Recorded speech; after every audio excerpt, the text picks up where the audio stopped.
So here we are then in automations. This is a really powerful part of fast funnels that I think you're going to love, as it's going to save you a lot of work creating really good targeted emails, going to the right people at the right time, and many other things that you can do with it. So first of all, this is your kind of automations dashboard. You can delete any of the automations at any time by selecting the little radio selector there and press delete selected. You can see your active automations because we're able to switch them on and off, and then your draft ones there, such as this one, which are automations that you've kind of started building but haven't finished and haven't put to active.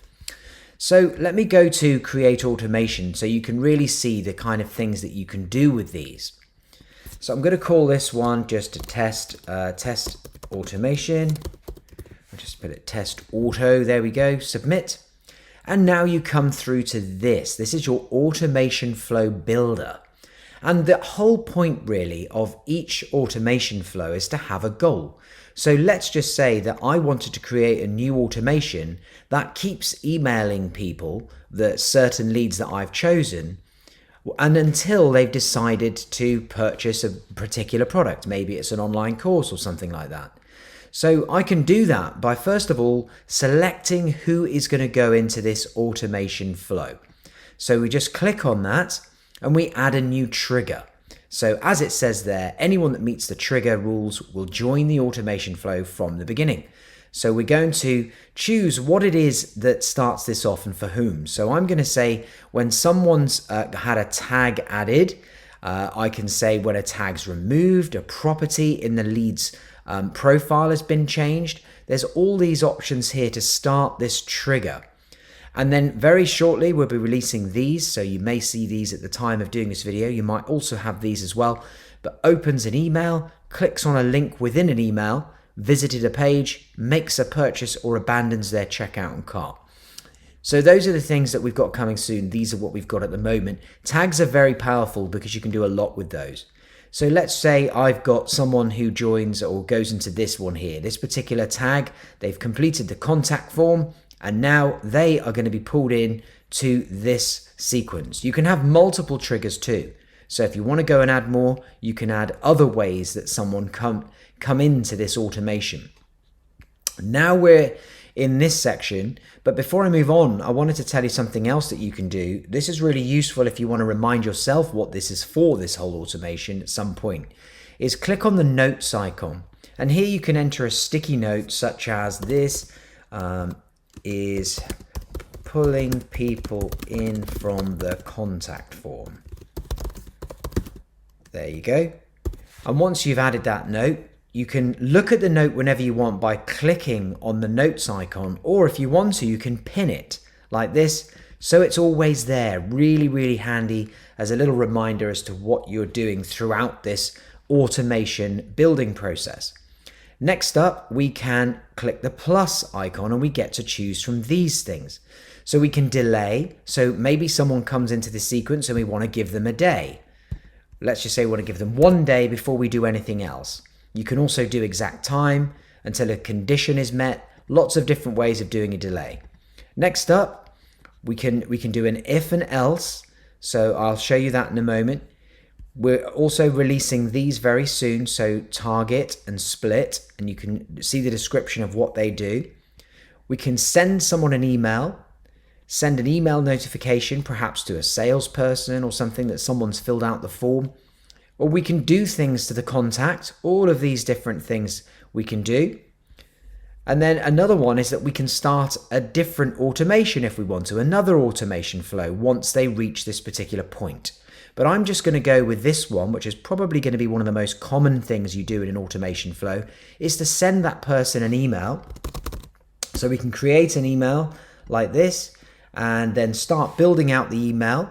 We can say just select this template like so.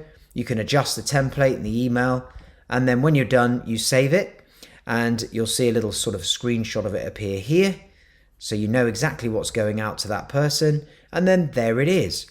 So what's happening right now, to recap, someone is joining this automation when they've completed or been tagged with the contact form tag.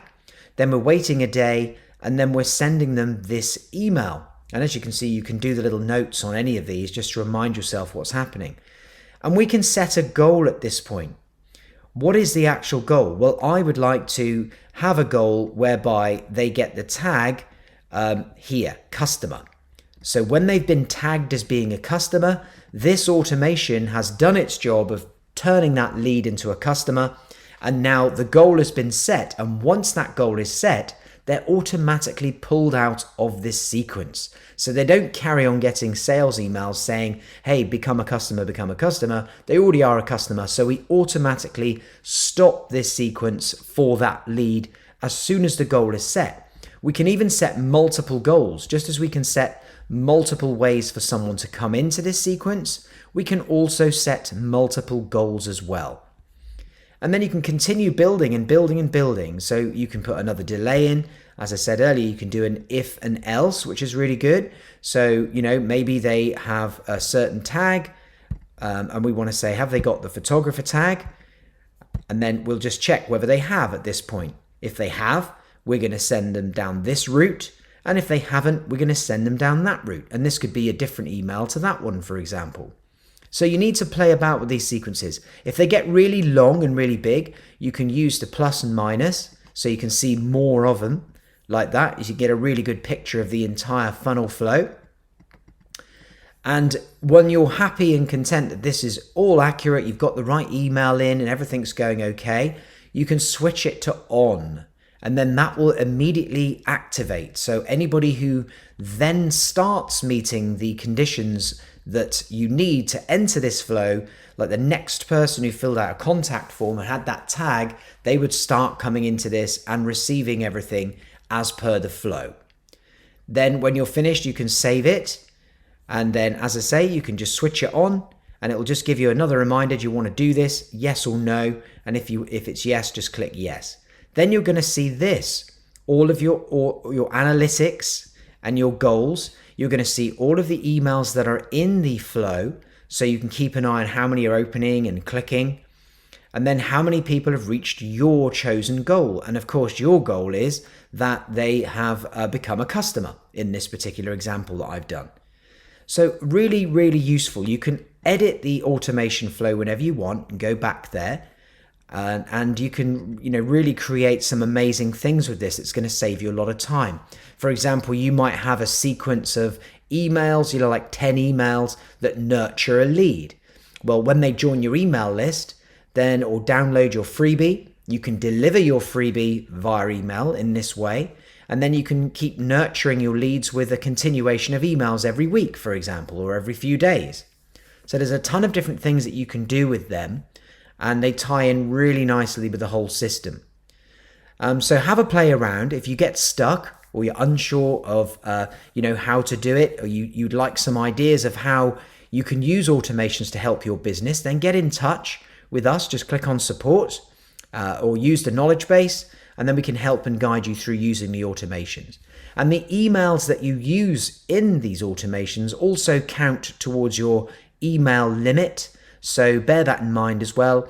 They will count towards the number of emails your account has sent. But don't forget, you can upgrade at any time anyway by clicking on increase limits, and that'll take you through to be able to add as many emails as you want, as many subscribers, and you can also move up and down the plans as well as required, whichever one works out best for you. So that's automations.